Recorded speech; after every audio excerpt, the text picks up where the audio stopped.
잠언 23장 1절부터 8절까지입니다.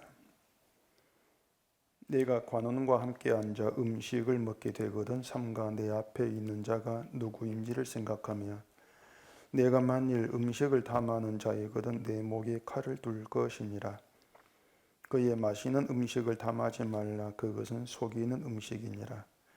부자 되기 위해 애쓰지 말고 내 사사로운 지혜를 버릴지어다. 내가 어찌 허무한 것에 주목하겠느냐. 정령이 재물은 스스로 날개를 내어 하늘을 나는 독수리처럼 날아가리라. 악한 눈이 있는 자의 음식을 먹지 말며 그의 마시는 음식을 탐하지 말지어다. 대저 그 마음의 생각이 어떠하면 그 위인도 걸어간즉 그가 내게 먹고 마시랄지라도 그의 마음은 너와 함께하지 아니함이라. 내가 조금 먹은 것도 토하겠고 내 아름다운 말도 헛된 대로 돌아가리라. 아멘. 기도하겠습니다. 하나님의 말씀은 우리에게 영원한 것과 헛된 것이 무엇인가를 드러내고 있습니다. 그럼에도 우리는 헛된 것에 마음을 두고 살아갑니다. 이 시간 이 말씀을 통해서 헛된 것에 마음을 두는 우리의 헛됨을 알게 하시고 하나님께로부터 온 영원한 곳에 우리 마음이 향할 수 있도록 해주시옵소서. 예수님 이름으로 기도합니다. 아멘. 우리가 살고 있는 세상의 그 사회 제도나 또 경제 구조가 어떻게 되어 있는가, 여기에 따라서 민주주의, 공산주의, 자본주의, 사회주의 이렇게 여러 가지로 구분해서 이제 얘기를 합니다. 그런데 이 세상을 민주주의니 공산주의니 이렇게 구분을 해도 그런 것 저런 거 다 떠나서 세상의 불변의 원칙으로 통하고 있는 것은 돈이 곧 힘이다. 그겁니다. 그게 세상의 원칙으로 자리하고 있죠. 이건 우리가 선택하고 거부할 수 있는 그런 문제는 아닙니다. 우린 이미 이 땅에 태어날 때부터 인간이 존재한 이 세상이 이제 그런 구조로 되어 있는 거죠. 그렇기 때문에 우리에게는 돈이 힘이 된 이 세상의 현실은 피할 수가 없습니다. 아예 우리의 운명이다. 이렇게 보는 게 맞을 겁니다. 결국 이런 세상에서 사람들은 이 돈이 힘이 된 그 세상 구조에 맞춰서 살아가게 되어 있는 겁니다.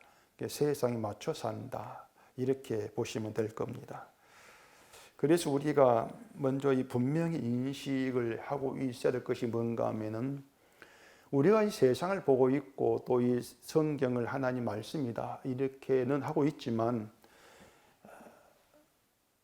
말씀 맞춰 사는 것이 아니고 세상에 맞춰 살고 있다. 그게 우리 현실이다.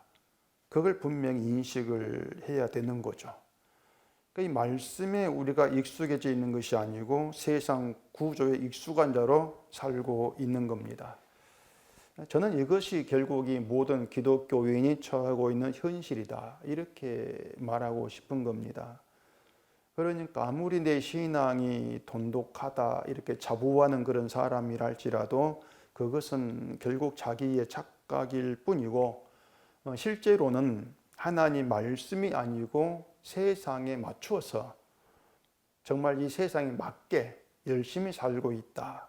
이렇게 말할 수밖에 없는 거죠. 이건 이 세상에 존재하는 기독교인들을 하나하나 조사할 필요가 없습니다. 왜 그런가 하면은 선악과를 먹은 인간의 본성이 그래요. 그렇기 때문에 그걸 사람 살펴가지고 그렇다니 따질 필요가 없는 겁니다. 우리가 지금 살고 있는 사회 구조는 자본주의라고 말하죠. 자본주의. 이 자본주의에서 인생을 즐겁게 살려면, 만족하게 살려면 필수적으로 돈이 필요할 수밖에 없습니다. 돈 없이 인생을 즐겁게 살 수가 없는 거죠. 돈이 없으면 즐겁기는커녕 하루하루가 괴롭고 고통스럽다. 이건 누구도 부인할 수 없습니다. 그렇기 때문에 돈을 마음껏 쓰면서 즐겁게 사는 그런 사람들을 보면은 내 의지와 상관없이 나도 저렇게 살고 싶다. 이런 생각이 또 들 수밖에 없는 거예요. 그런데 그런 이제 우리를 향해서 이 4절에서 하는 말이 부자 되게 있지 말라. 이런 말이 지금 있단 말입니다. 우리가 이 말을 그대로 받아들이고 또 실행하려고 애를 쓴다면 그건 결국 세상의 그 구조를 떠나야 할 수밖에 없습니다. 세상 구조를 떠나야만이 가능한 일이 되는 것이죠. 그리고 내가 부러워하고 살고 싶어하는 그 인생을 다 포기를 해야 된다는 뜻이 되는 것입니다. 돈 벌기를 부자 되기를 쓰지 말라고 하는 거 단지 돈 벌고 부자 되고 싶은 그런 마음을 버린다, 그런 건 아니에요. 근데 그것조차 우리가 원하는 건 아니지 않습니까? 그런 우리가 늘 이 돈에 쪼달리고 돈에 마음을 두고 살아가는 우리가 부자 되게 쓰지 말고 이 말에 내 인생을 맞춘다, 내 삶을 맞춘다, 이것은 애당초 안 되는 일입니다. 될 수 없는 그런 일인 것이에요. 태어나면서부터 세상에 맞춰 사는 걸 배운 것이 우리인데, 또 그렇게 살아가는 게 익숙해져 있는데 아예 우리 생각 자체가 늘 세상을 기준으로 해서 살고 있는 것이 우리인데, 그런 우리가 모든 삶의 구조 방식을 다 버려버리고 하나님 말씀, 부자 되게 쓰지 말라, 이 말에 맞춰 산다, 이건 안 되는 일이죠. 이건 뭐 성경을 생명의 말씀이라고 여기는 그런 목사가 결국 교회 부흥에 목을 메고 있다는 것만 봐도 알 수 있는 그런 문제예요. 큰 교회를 자기 힘으로, 자기 능력으로 간주하지 않습니까? 이것만으로도 결국 말씀이 아니고 세상에 맞춰 살고 있다는 증거가 되는 것이에요. 결국 이 땅에 누구도 말입니다, 이 성경을 아무리 하나님 말씀이라고 뭐 그렇게 얘기하고 성경 읽고 외우고 한다 할지라도 결국 맞추는 건 세상이지 말씀이 아닌 겁니다. 일단 우린 그것부터 좀 생각을 해야 되는 것이죠. 그럼 이제 우리가 느낄 수가 있는 것은 성경의 이런 내용들이 결국 우리를 곤란하게 한다는 것이고, 또 우리는 그런 내용 보면서 별로 탐탁지 않게 여긴다는 겁니다. 부자 되기 쓰지 말라, 이게 우리에게 별 탐탁지 않게 다가오는 거죠. 이미 돈으로 사는 세상 속에 몸담고 있는 것이고, 또 돈으로 사는 걸 우리는 싫어하지도 않는데, 왜 정말 뼈저리게 좋아하는 게 돈으로 사는 것인데, 그런 우리에게 부자 되게 쓰지 말라. 일단 이런 말씀 앞에서 우리가 반드시 접어야 되는 것이 뭔가 하면은 바로 말씀대로 살자, 그걸 접어야 돼요. 그걸 접고 우리가 성경을 봐야 한다는 겁니다. 이건 이 본문의 그런 한 구절에 대해서만이 아니고 성경 전체에 대해서 이 말씀대로 살자, 이걸 접어야 됩니다. 그게 인간의 태도로 시작이 돼야 돼요. 그게 뭔가 하면은 성경 앞에서 인간의 그 무능하다는 것을 늘 인지를 해야 되고, 그렇게 인지된 가운데에서 시작하는 것, 이게 성경을 대하는 바른 자세가 된다고 하는 것이죠. 그런데 또 한편으로 생각해 보면은 나는 부자 되려고 애쓰며 살지 않는다, 그런 걸로 자기를 또 방어하려고 할 수도 있습니다. 그러니까 부자가 싫은 건 아닌데, 부자 되는 게 싫은 건 아닌데 부자 되려고 애쓰지는 않는다는 것이에요.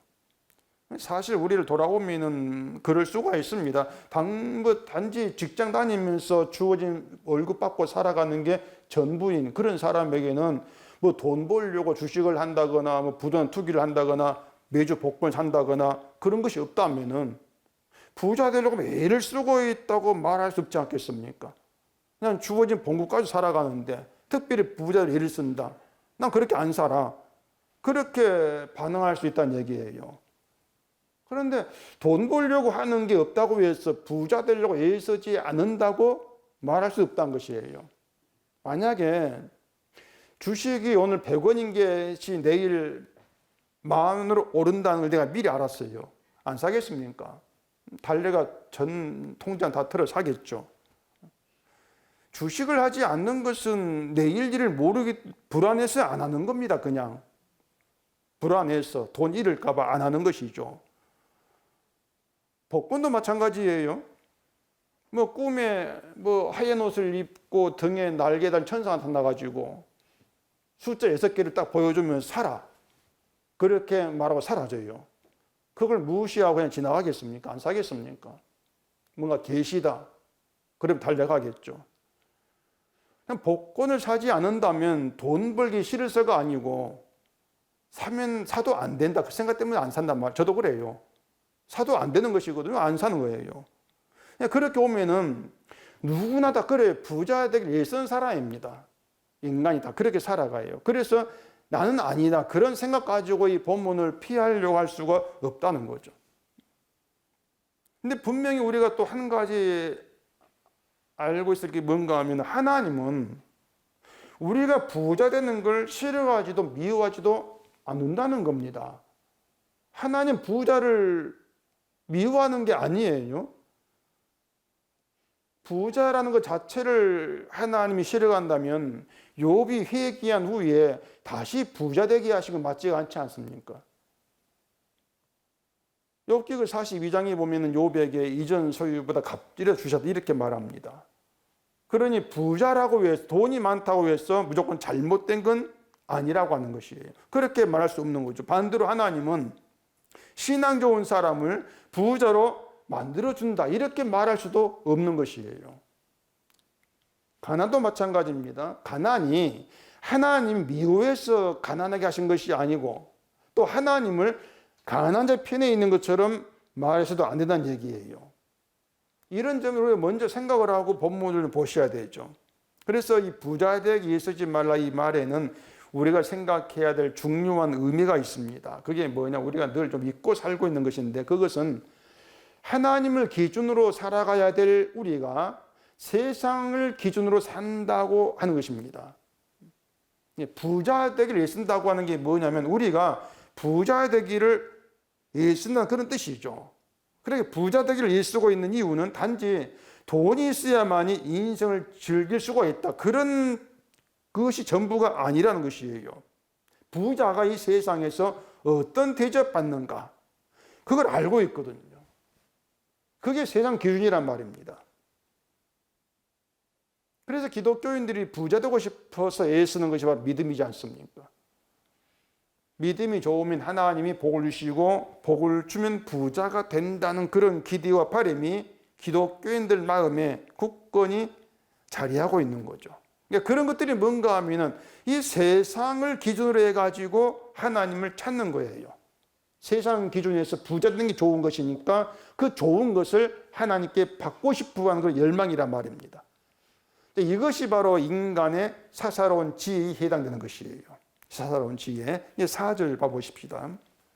부자 되기 애쓰지 말고 내 사사로운 지혜를 버릴지어다. 이 말은 단순히 너희들 부자 되려고 애쓰지 마 그런 의미가 아닌 겁니다. 이 말씀이 지금 우리에게 말하고자 하는 것이 뭔가 하면 하나님의 기준은 세상 기준과 다르다고 하는 것입니다. 쉽게 말하면 세상 기준으로는 천국에 못 들어가 그 뜻이에요. 이 천국은 하나님의 기준으로 구원받은 자들의 나라입니다. 하나님의 기준으로. 하나님이 홍수로 세상을 심판하신 것은 사람의 죄악이 세상에 가득하고 또 그의 마음으로 생각하는 모든 계획이 항상 악할 뿐이다. 그걸 보시고 행한 일이었습니다. 하나님의 기준에서는 이 세상이 사람의 죄악으로 가득해요. 또 사람이 마음으로 생각하는 모든 계획이 항상 악해요. 그게 하나님의 기준이 시작했단 말입니다. 그렇기 때문에 사람 지으신 것을 한 땅까지 하신 것이거든요. 이러한 하나님의 일을 세상 기준으로 본다면 과연 그 심판을 순순히 인정하겠냐고 하는 것이 세상 기준에서는. 자, 세상 기준으로는 착한 사람도 있습니다. 세상에 착한 사람도 있고 또 하나님을 위해 살겠다고 열심히 신앙하려는 그런 사람도 있을 거란 말입니다. 그런데 하나님의 기준에서는 사람이 마음으로 생각하는 모든 계획이 항상 악하다. 그게 기준이에요. 그게. 모든 사람이 항상 악하다는 것입니다. 그렇게 세상은 죄로 가득했다는 것이 하나님의 기준이죠. 그런 세상에서 이런 세상에서 세상을 기준으로 해가지고 신앙생활을 한다는 것 그 자체가 헛되다고 하는 것이죠. 이 사람들이 그 신앙생활을 하는 그 방식을 우리가 파헤쳐 보면은 일단 하나님을 믿는 신앙생활, 믿음이 좋다고 할 수 있는 기준을 사람이 일단 만들어 놓습니다. 만들어 놔요. 그럼 뭐 그게 뭐 주일 잘 지킨다든가 10시 봉사한다든가 전도한다든가 이런 기준들이 거기에 다 포함되어 있지 않습니까? 그렇게 사람이 먼저 기준 만들어 놓고 그 기준에 맞게 또 가까이 도달하면은 그게 신앙생활 잘하는 것으로 이렇게 판단을 해요. 그게 신앙 기준이란 말입니다. 그렇게 자기 기준 만들어 놓고 그 기준에 맞게 살면은 하나님이 복 주신다. 그렇게 알고 있지 않습니까? 그게 자기 기준이에요. 그게 인간의 사사로운 지혜란 말입니다. 사사로운 지혜. 부자 되기 위해서는 것도 하나님을 부자 되는 복을 주시는 분으로 생각을 하고 그러한 복을 받을 수 있는 기준을 미리 만든단 말이에요. 하나님이 복을 그냥 막 주시는 게 아니지 않습니까? 사람이 생각할 때에 기준을 만들어 놔요. 그리고 그 기준에 맞으면 또 기준에 뭔가 좀 맞게 살려고 힘을 쓰면은 그걸 신앙생활 이해를 하면서 그런 사람 복 준다. 이렇게 알고 있는 게 사사로운 지혜란 말입니다. 그런 사사로운 지혜로는 복도 구원도 천국에도 들어갈 수 없기 때문에 그걸 가지고 허무한 거 이렇게 말하는 것입니다. 허무하다. 5절에 그렇게 얘기를 합니다. 내가 어찌 허무한 것에 주목하겠나요? 정령의 재물은 스스로 날개를 내어 하늘을 나는 독수리처럼 날아가리라. 자, 부자 되기를 애쓰고 또 거기에 사사로운 지혜가 동원되어 가지고 이렇게 해서 복받고 이런 인간 생각이 다 버물러져 가지고 부자 되는 쪽으로 나간다면은 그런 사람들이 재물을 받으면은 그 재물을 어떻게 보겠습니까? 뻔하죠. 내가 신앙생활 힘써서 내가 잘해가지고 받은 복, 재물 그렇게 볼 거란 말입니다. 나의 재물을 그런 식으로 보는 것이죠. 결국 뭔가 하면은 하나님이 재물을 줘요. 재물을 주면은 그 재물로 인해서 허무한 것에 주목하는 인간의 사사로운 지혜에 주목하는 그런 인간의 본심이 드러나요. 재물을 주면은. 여기에서 생각해 볼 것이 허무한 것이 무엇을 가리키냐 이것인데 우리가 쉽게 문구만 보면은 허무한 것 재물이다. 그렇게 답을 내릴 수가 있을 겁니다. 물론 재물을 허무하다 이렇게 말하는 것도 맞긴 맞겠죠. 재물이 우리의 의지와 상관없이 날아가 버리는 이런 일들이 허다하기 때문에 살아가면서 허다하기 때문에 재물 허무한 거 이렇게 봐도 뭐 되긴 될 거예요. 그런데 가난한 사람 입장에서는 생각이 다를 수가 있습니다. 가난한 사람은 내가 재물에 주목하고 싶어도 주목할 재물이 없다. 그러면 그걸 어떻게 말해야 되겠어요? 나사로 같은 사람 보고 야 재물 허무한 것이야 재물에 주목하지 마 이렇게 말하면 그게 통하겠습니까? 서울역 부산역의 노숙자에게 그런 말이 안 통합니다. 그 당연하지 않습니까? 아무것도 없는데 주목할 재물도 없는데 야 주목하지 마라. 그 말이 안 맞는 거예요. 부자들에게 해당되는 말이겠죠. 그렇게 봤을 때 허무한 것이 가리키는 것은 재물로 우리가 볼 것이 아니고 사사로운 지혜로 보는 게 더 타당하다 그 말입니다. 인간의 사사로운 지혜가 허무한 것이다. 그렇게 봐야 한다는 것이죠. 얘기한 대로 사람이 미리 어떤 믿음과 복과 구원의 기준 만들어 놓고 그 기준으로 자기를 판단하는 것이 허무한 것. 그게 허무한 것에 주목하는 것이다 이렇게 말한 것이에요. 사람의 기준, 거기에 주목하는 게 허무한 것이다. 그거죠. 사람의 사사로운 지혜에서는 재물은 하나님 주신 복입니다. 내가 신앙생활 잘해가지고 받은 복이기 때문에 결국 내가 힘써 받은 복이고 재물 되는 것이에요. 이러한 것들이 기독교인의 기준으로 자리하고 있는데 그 기준이 맞다면은, 거기 맞다면은 우리가 신앙생활에 힘쓰는 동안에 재물을 그대로 있어야 됩니다. 인간의 기준이 맞다면은 이게 무슨 말이냐면은 우리가 신앙생활을 잘하면 하나님이 재물을 복으로 준다. 그게 맞다면은 내가 하나님을 섬기는 신앙생활에 힘쓰고 있는 동안에는 재물의 보나 고정돼야 돼요. 날아가면 안 된단 말입니다. 근데 재물이라고 하는 것이 내가 신앙생활 어떻게 하는 관계없이 왔다 가요 그냥. 내가 신앙생활 못해도 어길 수도 있고 잘하는데 날아갈 수 있다 그 말입니다. 고정이 되는 게 아니에요. 그러니까 우리가 어떻게 살고 있는가 신앙 생활과 전혀 연관이 없이 주어진 재물이란 말입니다. 욥의 경우가 그걸 말해 주거든요. 성경 봐보십시다. 욥기 1장입니다. 욥기 1장 5절입니다. 그들이 차례대로 잔치를 끝내면 욥이 그들을 불러다가 성결하게 하되 아침에 일어나서 그들의 명수대로 번제를 드렸으니 이는 욥이 말하기를 혹시 내 아들들이 죄를 범하여 마음으로 하나님을 욕되게 하였을까 함이라. 욥의 행위가 항상 이러하였더라. 항상 이러하였더라 이렇게 말하지 않습니까? 욥은요 항상 그래. 항상 날마다 하나님을 욕되게 하지 않으려고 힘을 씁니다. 이러한 삶이 욥을 향해서 동방 사람 중에 가장 훌륭한 자다 이런 칭송으로 돌아온단 말입니다. 그러면은 우리의 사사로운 지혜대로 신앙생활을 잘했을 때의 복이고 그 복이 재물이다 이렇게 되어진다면은 욥에게 있는 그 재물들, 그 수많은 재물은 그대로 고정이 돼야 돼요. 욥에게 잘했으니까. 그렇게 돼야만 인간 사사로운 지혜에 맞는 것이겠죠. 근데 재물이 본문에 말하는 것처럼 그대로 스스로 날개를 내어서 독수리 날아가 버린단 말이에요. 욥에게서 날아가 버리죠. 모든 재물이. 그것도 서서히 막 조금씩 날아간 게 아니고요. 한꺼번에 날아가 버려. 하루아침에. 그런 욥의 사정을 친구들은 자기의 사사로운 지혜로 판단합니다. 그래 나온 말이 죄 때문 당한 재난이야. 네가 죄만 회개하면은 하나님 다시 복 주실 거야. 그렇게 나오죠. 이게 허무한 거 이렇게 말합니다. 허무한 거. 결국 자기들의 사사로운 지혜에 주목을 하고 있는 것이죠. 이러한 사사로운 지혜에는 부자 되기 애쓰는 인간의 수고가 들어갑니다.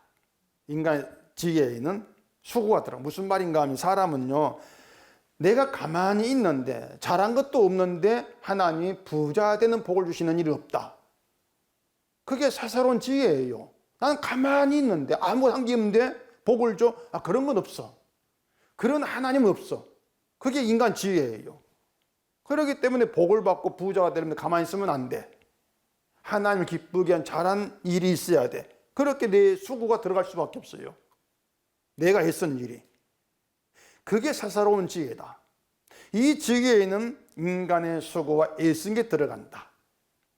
그리고 사람이 수고하고 애쓴 정도에 따라 복이 주어지는 이것을 하나님의 공평한 합리적인 공평으로 생각을 하는 것이에요.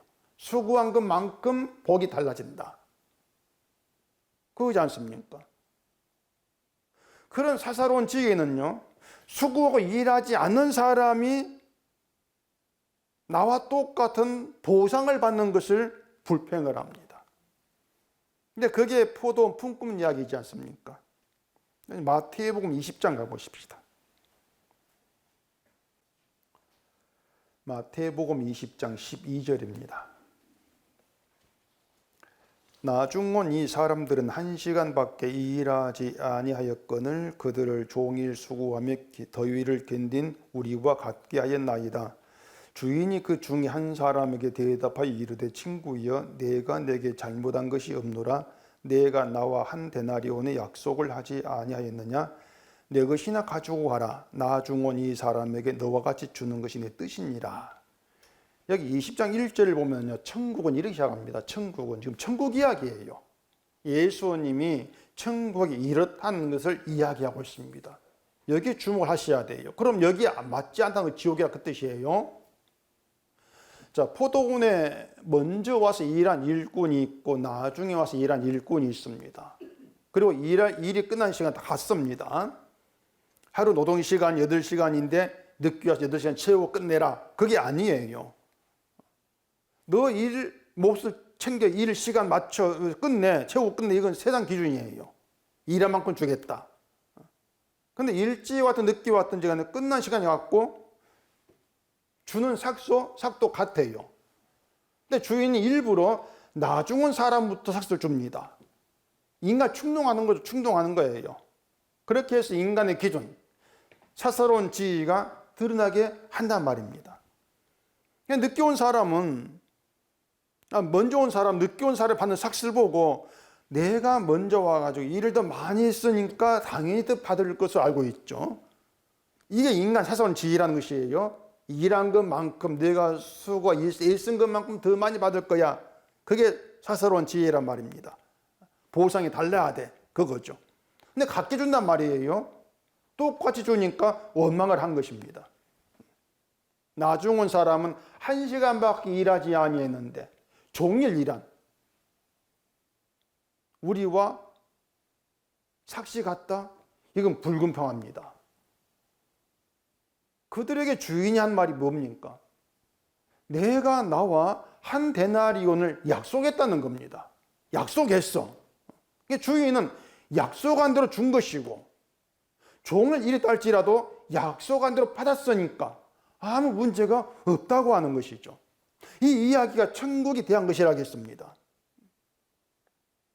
결국 원망한 그 일꾼이 주목한 게 뭐냐면 자기 일한 시간을 주목했지 않습니까? 약속을 주목한 게 아니에요. 약속한 게 한 데나리온이야. 약속이 아니라 내가 일한 것을 주목했다고 하는 것이에요. 그런 이야기에서 우리가 알아야 될 천국이 뭐냐고 하는 것이에요. 쉽게 말하면 천국은 약속의 나라란 말입니다. 약속의 나라예요. 지난 주일에 설교 외에는 언약이 들어간다 이렇게 말씀드렸는데 언약이 빠진 설교가 바로 사사로운 지혜가 됩니다. 언약이 빠져버리면. 언약이 빠지니까 그 자리에 뭐가 들어갑니까? 인간의 수고와 내가 일한 거, 내가 애쓴 게 들어가 자리에 있는 거예요. 언약이 빠지고 인간이 자리한단 말입니다.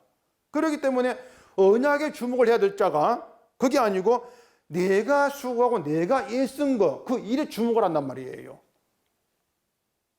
그게 결국은 허무한 것에 주목하는 결과가 되는 것이에요. 바로 이들이 천국에 못 들어간다 그 얘기입니다. 기준이 언약이 아니라는 것이에요. 내가 수고한 것, 이걸 기준 삼고 있으니까 왜 돈 이것밖에 안 줍니까? 이렇게 나오는 거죠. 적게 많이 똑같이 줍니까? 이런 불평이 나오는 것이에요. 그래 주인이 뭐라고 합니까? 네 것이나 가지고 가라. 너는 재물 받고 꺼져 그거예요. 그 종은 재물만 주목하니까 그래? 그럼 네 돈 갖고는 꺼져 그거예요. 바로 그게 내 천국에 해당되지 아니한다 그 말입니다. 그러니 천국 지옥이라고 하는 것이 우리가 뭐 세상 살면서 신앙생활 정말 안 하고 막 악한 짓을 그래 처욕하고 그런 게 아니란 말이에요. 언약이냐 사사로운 지혜냐.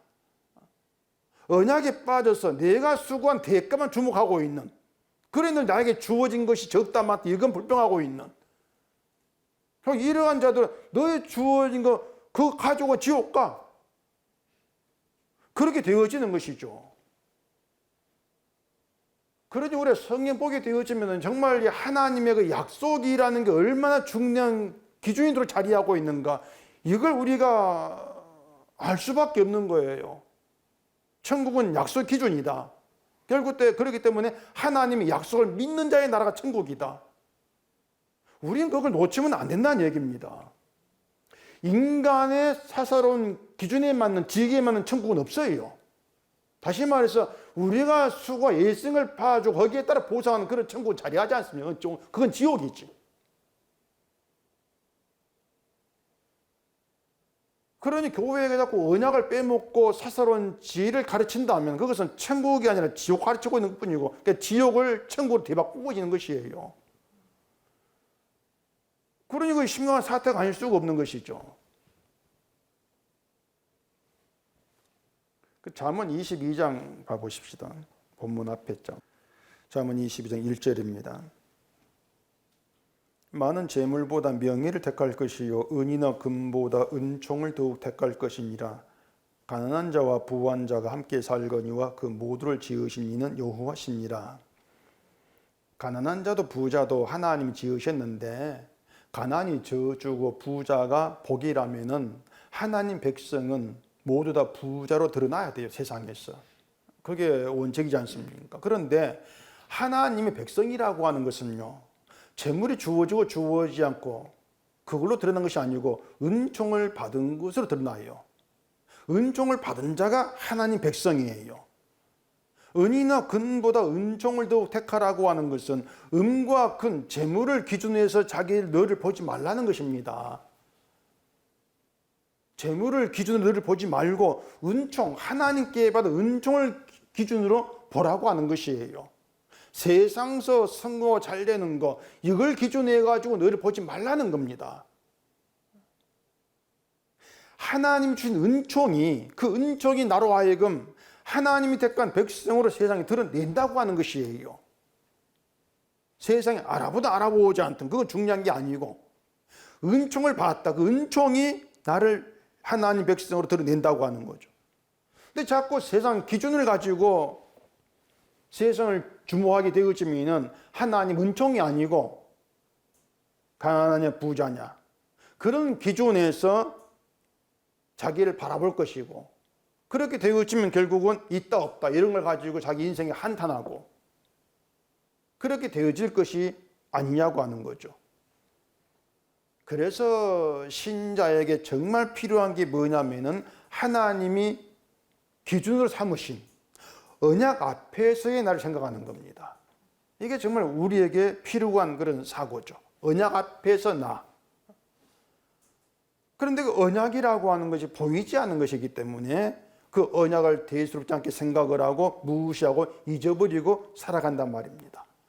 그러니 하나님이 언약으로 일하신다. 그게 뭘까? 이런 데 마음이 가는 것이 아니고 항상 내가 수고해야 되는 신앙생활, 그래 복받고 하는 거, 그걸로 자기를 채우려는 방식에서 벗어나지를 못하고 있는 거죠. 다 이루었다? 그 언약으로 채워진 믿음은 허전해요. 허전하고 나의 수고로 채워진 그 믿음을 신뢰해버린단 말입니다. 그게 사사로운 지혜라고 하는 것이. 그런데 그런 믿음 가지고는 천국에 들어가지를 못해요. 그러니 허무한 것, 이렇게 되어진다는 얘기예요. 나의 수고로 채워진 믿음으로는 나를 자랑하는 것밖에 안 나옵니다. 내 수고가 있으면 내 수고를 자랑해야 되겠죠.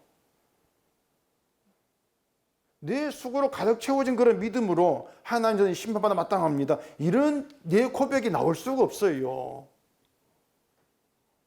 나의 수고가 헛된 겁니다. 그런 말이 나올 수가 없단 말입니다. 보면 1절 봐보십시다.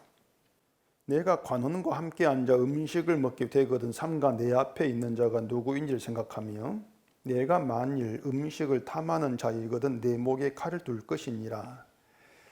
이게 무슨 뜻인지 이해하기가 쉽지가 않습니다. 일단 여기서 말하는 관원이라고 하는 것은 또 권세를 가진 그런 이제 관원을 의미를 하고 있겠죠. 주민센터에 가면 볼 수 있는 그런 공무원이 아니고 그냥 용산에 있는 관원쯤 생각하시면 됩니다. 지금 용산에 있는 그분. 자, 이런 관원과 함께 음식을 이제 먹게 되어지면은 앞에 있는 자가 누군가 그걸 생각하라는 그 말이에요. 바꾸어 말하면 앞에 있는 자가 누구인가를 잊어버리고 음식만 탐하고 음식에 정신 팔리지 마라. 이제 그런 뜻이 된단 말입니다. 이건 이렇게 생각해 볼 수 있습니다. 자, 권세를 가진 관원과 함께 음식을 먹는다면 관원이 나를 그 자리에 불렀다 그 뜻이겠죠. 나를 부른 것이에요. 그러면 나를 왜 불렀지? 자, 그런 생각을 해줘야 한다는 겁니다. 뭐냐면 관원이, 그 권세 가진 관원이 용산에 있는 그분이 아무 의미 없이 아무런 뜻도 없이 나를 부르지는 않았을 게 아니야 그 말입니다. 뭔가 이유가 있다고 하는 거예요. 그런데 음식을 먹으면서 앞에서 음식만 탐한다? 음식 보고 있으면은 관원이 나를 왜 불렀지? 그런 의도 같은 것은 생각하지 않고 음식이면 마음을 둔다고 하는 거예요. 그걸 두고 속이는 음식, 이렇게 지금 말하고 있는 겁니다. 음식인을 속인다는 것이죠. 그게 6절에 또 있습니다. 6절. 악한 눈이 있는 자의 음식을 먹지 말며 그의 맛있는 음식을 탐하지 말지어다. 대저 그 마음의 생각이 어떠하면 그 위인도 그러한즉 그가 내게 먹고 마시랄지라도 그의 마음은 너와 함께하지 아니함이라. 그러니까 악한 눈이 있는 자의 음식은 애당초 속이려고 차린 음식일 뿐이라고 하는 것이 너를 대접하려고 하는 아니다. 너를 속이려고 하는 것이다. 그게 관원이 너를 불러서 음식을 이유다. 그거란 얘기죠. 그가 먹고 마시라 할지라도 그의 마음은 나를 향하지도 않고 나와 함께 하려고 하는 것도 아니고 나를 속이고 이용하려는 그 목적, 그거란 말이에요. 그렇게 얘기하고 있단 말입니다. 그게 뭐냐면 우리를 속이려고, 그러니까 우리를 속이는 등장하는 사탄이라 그 말입니다. 그걸 빗대 얘기하고 있는 거예요. 사탄이 뭐냐, 항상 음식을 탐하는 우리를 맛있는 음식으로 속인다는 얘기입니다. 내가 원하는 것, 내가 탐하는 것을 우리를 속이는 얘기예요. 그것이 부자 되기를 위해서 욕망으로 드러나고 있는 것이죠. 내가 이렇게 하면은 내가 원하는 음식을 먹을 수가 있겠다. 속이는 거예요. 네가 이렇게만 해. 그러면 이걸 먹을 수가 있어. 마치 사탄이 예수님을 시험하고 같은 것이죠. 그러면 이렇게 생각하고 싶으시다. 우리가 하나님과 함께하고 음식을 먹는다. 그렇게 했을 때에 내게 차라리 음식이 영광이겠습니까? 하나님과 함께하는 게 영광이겠습니까? 하나님과 함께하는 게 영광이죠. 당연한 것이에요. 그런데 음식을 탐하는 자는 하나님과 함께한다? 이건 잊어버리고 생각지 않고 음식에 주목을 해요. 음식이 잘 차려져 있는가? 맛있는 음식인가? 주목을 하죠. 그리고 잘 차려진 음식을 먹은 걸 자랑한단 말입니다. 이게 뭐냐면 이게 기독교인들 자랑이라는 거예요. 결국에는 이게 기독교인 자랑이다. 하나님이 나를 불러가지고 음식을 차려줍니다. 야, 하나님 불렀으니까 뭔가 맛있는 음식을 거하게 차리겠지. 가는데 음식이 초라해요? 불평이 나오죠. 아니, 왜 불러놓고 음식 이렇게 차려야 반대로 음식이 잘 차렸으면 야야 내가 가가지고 하니까 이런 음식을 잘 먹었어. 음식은 먹은 걸 자랑할 거란 말이에요. 이게 뭔가 하면 그겁니다. 나에게 있는 재물을 가지고, 나에게 있는 걸 가지고 하나님이 내가 믿음 생활을 잘해서 이걸 주셨어. 자랑하는 것과 똑같은 거라 그 말입니다. 지금 그걸 음식을 비유해가 얘기하고 있는 것이에요. 재물을 탐하는 자가 내게 있는 재물을 가지고 자기 영광으로 삼다 그 말입니다. 자랑으로. 이해하시겠습니까? 그걸 음식으로 빗대어 얘기하고 있는 것이에요. 그런데 신자에게 영광이라고 하는 것은 음식이 아니고 하나님과 함께 할 수 없는 나에게 하나님이 함께 주시는 거예요. 그게 영광이라는 거예요. 그게 음식은 아무 관계 없다는 얘기예요. 하나님이 나와 함께 하셔서 나를 내버려 두지 않으시고 주님이 가신 그 의의 길로 가도록 간섭하고 계시는 거, 그게 영광됨이죠. 그렇기 때문에 신자는 하루하루 살아가면서 내게 함께한 하나님 누구신가, 이걸 생각을 해야 하는 것이에요. 그런데 음식을 탐하는 자는 하나님 생각할 때에 내게 맛있는 음식을 준 하나님, 그렇게 생각하겠죠. 그게 인간 사사로운 지혜죠. 근데 정말 하나님이 누군가를 제대로 안다면은 언약하신 하나님, 음식은 관계없어. 언약을 하시고 언약을 이루시고 나를 간섭하신 그 하나님이 나에게는 영광된 분이야. 그 하나님이 내게 함께하는 이게 내 영광이다. 그렇게 나와질 거란 얘기예요. 그럼 그런 사람은 음식이 적든 많든 초라하든 뭐 거하든지 간에 그게 불평이 안 되죠. 이미 하나님 함께하는 영광인데. 근데 음식을 탐하는 사람은 늘 맛있는 음식이냐 아니냐 여기에 주목을 해요. 근데 그렇게 맛있는 음식으로 속이는 것이 사탄이라 그 말입니다. 이게 속이는 자라 그 말이에요. 결국은 기독교인들이 어떤 재물을 복으로 생각을 하고 재물이 많고 적고 여기에 치우쳐 있는 것이 뭔가 하면은 음식을 탐한 자로 음식이 속고 있는 것이죠. 결국에는 그게 기독 현실로 드러내고 있단 말입니다. 음식을 탐하는 자면 목에 칼을 두라 이렇게 말하는데 이게 마치 목에 칼을 둔다는 것이 스스로 목을 잘라버리는 그런 느낌을 줘요. 목에 칼을 둔다? 내 목을 스스로 잘라버리는 거죠. 이게 음식을 탐한다면 차라리 스스로 목을 잘라 죽는 게 낫다. 이게 뭐 그런 의미가 아닌가 싶은데 예수님은 그런 말씀 있지 않습니까? 내 손이나 발이 너를 범죄하게 잘라버리라. 눈이 범죄하게 하거든 눈을 빼버리라. 이렇게 말씀했거든요. 장애인이나 다리 저는 자로 영생에 들어가는 것이 두 손과 두 발을 가지고 영원한 불에 던져지는 것보다 낫다, 그것이었어요. 한 눈으로 영생에 들어가는 것이 두 눈 가지고 지옥 가는 것보다 낫다. 그게 예수님 말씀이었지 않습니까? 손발 자르고 눈을 뺀다면 고통스럽겠죠. 고통스러울 것이고 무엇보다도 세상을 손발 없는 자로, 눈이 없는 자로 산다는 거, 이걸 생각하면 도무지 내 걸 빼지를 못합니다. 세상에 살아가야 돼, 이걸 생각한다면. 예수님 말씀하신 말씀은 지옥은 그것보다 더 고통스럽다, 그거예요. 세상에서 장애인 두 손 두 발 없이 산다, 이건 잠깐이고 지옥 천국은 영원한 것이 이 말입니다. 지옥은 영원한 고통스러운 것이다. 그러니 음식을 탐하는 자 그대로 부자 되기를 애쓰고 세상을 살아가는 것이 고통스러운 지옥을 선택하는 게 된다고 하는 거죠. 그래, 그럴 바에야 네 목 서로 잘라버리는 게 낫다. 이게 목 없는 자로 천국 낫다, 이 말인지 모르겠는데 그만큼 지옥이라고 하는 우리 세상에서 고통을 당하고 돈이 없 천대를 당하고 그렇다 할지라도 천국, 영원한 천국에 들어가는 것, 이게 더 나은 것이야.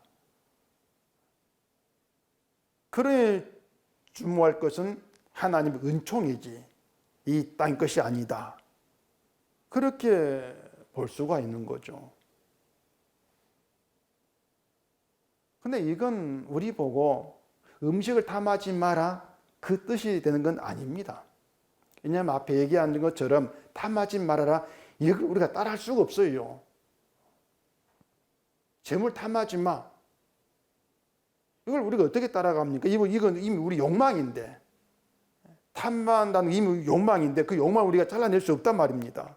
그래서 그런 우리에게 유일한 소망으로 다가오는 게 뭔가 하면은 하나님의 아들의 피란 얘기예요. 그런 우리에게 아들의 피로 십자가 안에서 용서하신 그 용서, 하나님의 긍휼히 여기심, 그게 우리의 영원한 소망이란 말입니다. 유일한 소망. 음식을 탐하는 자로 욕망, 내 욕망을 가지고 살아가는 우리에게 그 욕망을 버릴 수가 없는데, 부자 되고 싶다는 것도 우리 힘으로 어떻게 버릴 수가 없는 것인데, 그런데 그런 우리 예수, 우리 탐욕, 우리 욕망으로는 천국에 갈 수가 없어요. 근데 그런 우리에게 아들의 피 용서했다, 그것만이 유일한 소망으로 남을 수밖에 없는 것이죠. 그러니 그런 하나님의 은총 안에서 단지 부자 되는 거, 재물, 이걸 기준으로 우리를 판단치도 말고 생각지도 말란 얘기입니다. 인생이라고 하는 건 그걸 재물을 가치로 판단하는 것이 아니니까. 그건 사실은 지혜일 뿐이에요. 우리 지혜일 뿐이에요. 재물을 가지고 사는 인생은 잠깐일 뿐이고, 세상에서 재물 가지고 번듯하게 살아가는 건 잠깐일 뿐이고, 천국이라고 하는 건 영원한 것인데 그 기준은 하나님의 언약이고, 언약의 완성으로 오신 예수의 피다.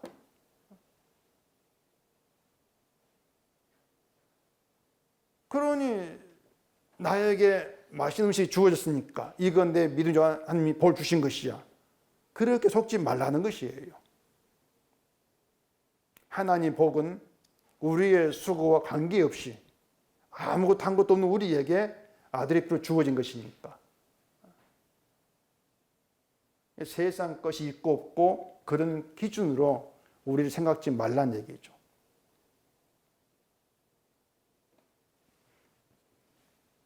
우리에게 무엇이 있든지 간에 소망은 십자가의 용서입니다. 그것만 품고 있으면 되는 거죠.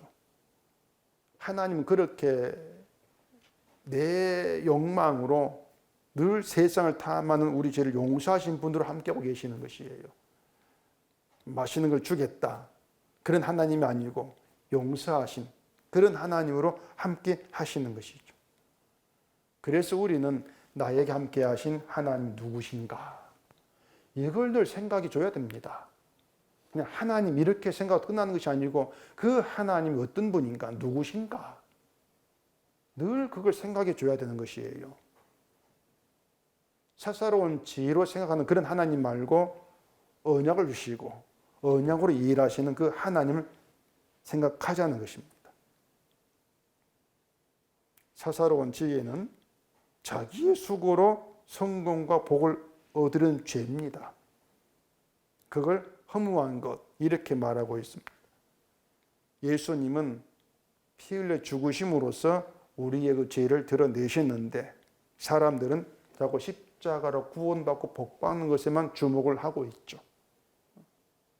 그런 사사로운 지혜로 하나님을 생각지 말라는 것입니다.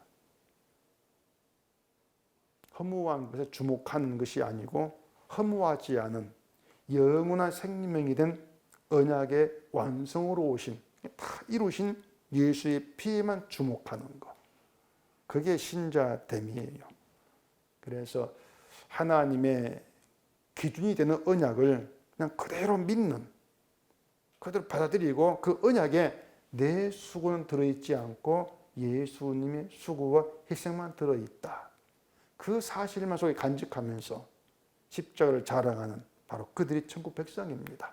아무것도 한 것이 없어도 이러한 믿음에서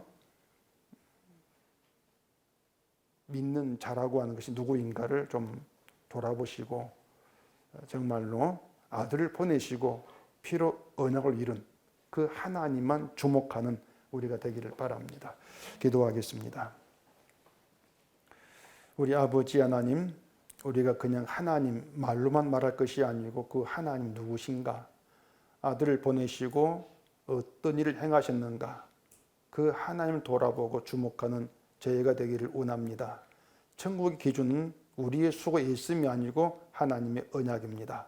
오직 그 언약을 우리 기준 삼고 그 언약 안에서 우리의 사사로운 지혜 허무한 것으로 버려지게 하시옵시고 오직 하나님 기준만 속에 품고 살아가는 저에게 되게 하시옵소서. 예수님 이름으로 기도합니다. 아멘.